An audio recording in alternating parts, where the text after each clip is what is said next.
올 시즌에 독일 분데스리가에서 우승한 해리 케인은 미넨으로 떠났고, 에릭센 같은 경우에는 뭐 인터밀란도 갔었고 지금 맨체스터 유나이티드에서 뛰고 있지만 그 선수들도 이제 우승을 했거든요. 그 선수들에 이어서 손흥민 선수도 어떻게 보면 더 멋있는 거죠. 토트넘에 남아서. 연예와 스포츠 이슈를 다루는 핫시스. 안녕하세요. 뉴시스 인턴 아나운서 김수현입니다. 20일 새벽 토트넘과 맨체스터 유나이티드의 유로파리그 결승이 있었습니다. 손흥민이 주장으로 있는 토트넘이 우승을 차지했는데요. 관련해서 스포츠부 하근수 기자님 모시고 이야기 나눠보겠습니다. 기자님 안녕하세요. 안녕하세요. 네, 토트넘이 17년 만에 트로피를 들었습니다. 선수들도 팬들도 기뻐하는 모습이 다양한 매체를 통해 보도되었는데요. 기자님은 경기 어떻게 보셨나요?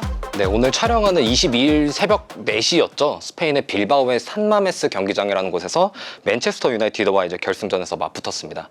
결과는 1대0 토트넘의 승리로 토트넘이 우승을 차지했고요.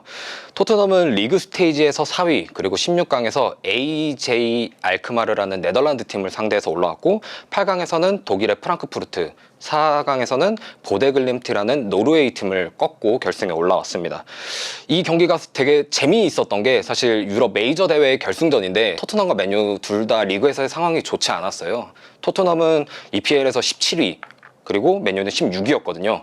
그래서 이 경기를 보는 되게 재미있는 포인트가 된 게 어느 팀이 좀 덜 못하나, 좀 이런 식으로 좀 재미가 있는 결승전이지 않았나 싶습니다.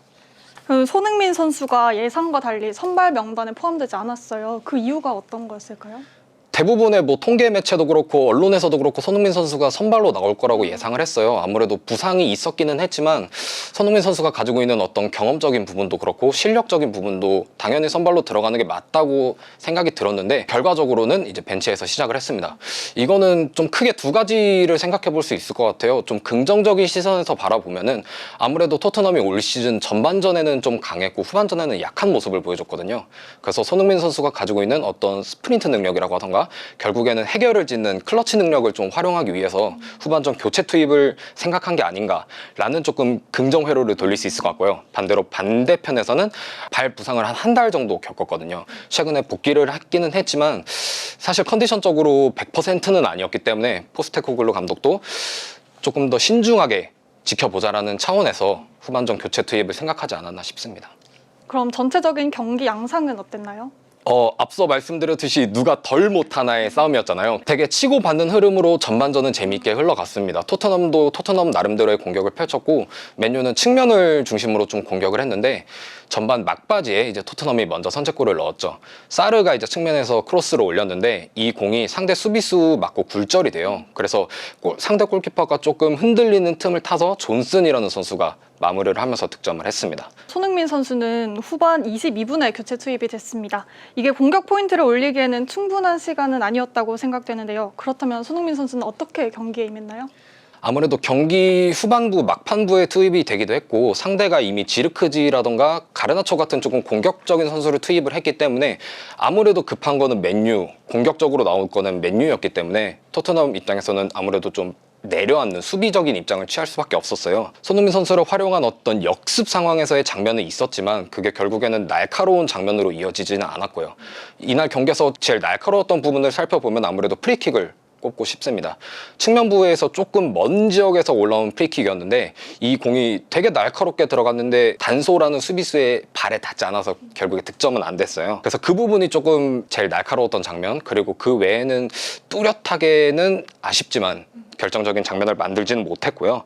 그래도 토트넘이 손흥민 선수의 교체 투입과 더불어서 굳히기에 침착하게 성공을 했고 한 골차 리드를 잘 지키면서 목표했던 우승을 달성했습니다. 네, 이렇게 토트넘이 17년 만에 우승을 하면서 드디어 무관저주에서 탈출했다, 이런 이야기가 들리고 있거든요. 네, 토트넘이 마지막으로 우승을 했던 게 07-08 시즌의 잉글랜드 리그컵이었습니다. 당시로부터 17년이라는 세월이 흘러서 올해 우승을 했으니 17년이 굉장히 긴 시간이잖아요. 그 시간 동안 이제 소위 EPL에서 말하는 빅6라는 클럽, 뭐 맨유를 포함해서 맨시티, 첼시, 리버풀, 아스널 다 굵직한 대회, 국내외를 막론하고 우승을 해봤거든요. 근데 토트넘은 그러지 못하면서 국내외 모든 팬들한테 조금 밈의 대상, 조롱의 대상이 됐었는데 그러한 부분을 이번에 끄는 게 굉장히 고무적이라고 생각이 들고요.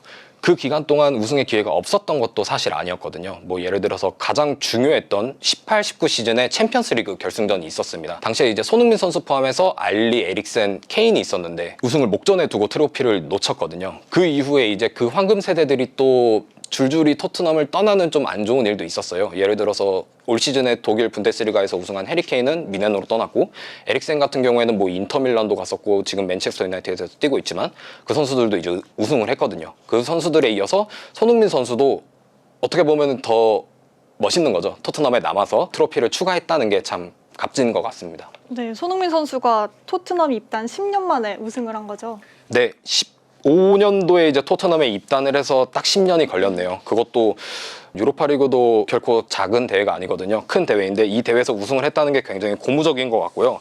사실 손흥민 선수가 지금까지 토트넘에서 뛰면서 개인상을 받을 수 있는 거는 대부분 다 받았다고 저는 생각이 들어요. 뭐 가장 대표적으로 푸스카스라는 상도 있었고, 골든부츠 득점왕도 했었고요. PFA 뭐 프로축구선수협회 올해의 팀, 뭐 개인적으로 할 수 있는 모든 수상은 다 가졌다고 해도 무방했는데, 모든 팬들이 가장 아쉬워했었던 거, 우승을 하지 못할지 않을까라는 걱정이 있었는데 그게 올 시즌 어떻게 보면 정말 극적인 결실로 맺어지지 않았나 싶습니다. 네, 이렇게 우승을 해서 손흥민 선수가 그라운드에서 눈물도 흘리고 또 경기를 보러 온 아버지께 안겨서 눈물을 흘리는 모습도 보였는데요. 이 손흥민 선수 성불 관련해서 어떤 반응을 보였나요?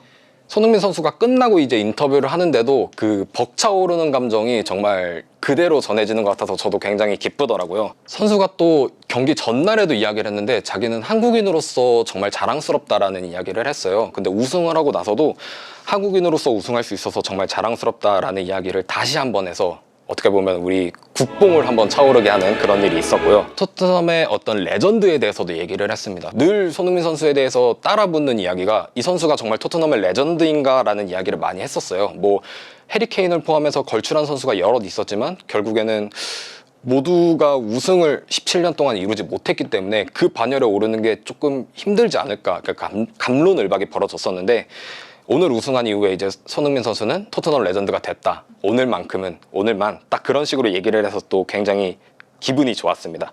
우승해서 항상 꿈꿔왔던 순간이라고도 얘기를 했고요. 오늘 너무 벅찬 나머지 내일 비행기를 놓칠지도 모른다. 뭐 다음 경기 취소하면 안 되냐. 뭐 이런 농담도 했습니다. 여러 가지 매체에서 손흥민 선수에 대한 찬사가 많이 나왔는데 가장 뭐랄까 제 심금을 울리는 뭐 그런 멘트를 가져오면은 디애슬레틱이라는 매체에서 이제 얘기를 했어요. 손흥민은 베일, 케인, 모드리치도 해내지 못한 일을 달성했다, 이런 얘기를 했고, 어떻게 보면은 가장 이 2000년대에 들어서 토트넘을 가장 상징했던 선수인 케인을 넘어서서 토트넘 역사상 최고의 선수로 평가받을 것이다, 이런 찬사를 했습니다. 네, 이렇게 토트넘이 이번 유로파리그에서는 우승을 했지만 사실 구단 상황이 좋다고는 말할 수 없는데 이번 시즌 토트넘은 어땠나요? 맨 처음에도 이야기를 했지만 토트넘이 리그에서 성적이 굉장히 안 좋아요. 이제 최종전을 남기고 있는데 승점 38, 그러니까 21패를 기록하면서 17위에 있습니다. 손흥민 선수는 30경기 뛰어서 7골 기록 중이고요. 오는 26일 브라이튼과의 시즌 마지막 경기가 있습니다. 올 시즌을 돌이켜보면은 햄스트링 부상도 있었고 최근에 발 부상 때문에도 굉장히 많은 부침이 있었어요. 그럼에도 불구하고 첫 대회까지 포함하면은 굉장히 20개가 넘는 공격 포인트를 기록을 했거든요.